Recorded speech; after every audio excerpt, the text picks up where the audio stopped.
Today we will discuss about phrase structured grammar. First of all, we will see the definition of a grammar. Formal definition of a grammar. It contains 4 tuples and it is represented by using G. G is equal to VTPS, where V is finite set of non-terminals, or it is also called as variables. T is nothing but finite set of terminals.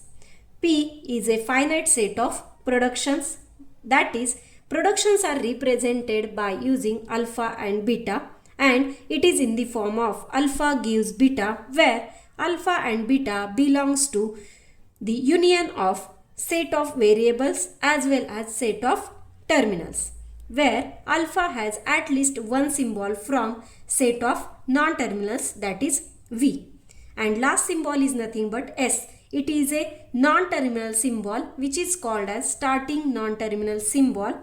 It is also from the set of non-terminals, that means S belongs to V. Let us consider some examples. First example is G is equal to S A B P S, where S is a set of variables or non-terminals, A and B are set of terminals, P means set of productions, like S gives ASA or BSB or A or B.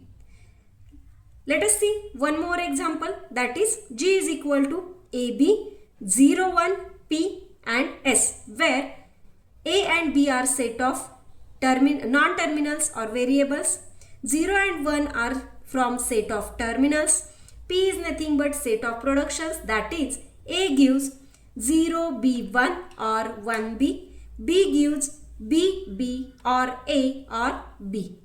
Thank you.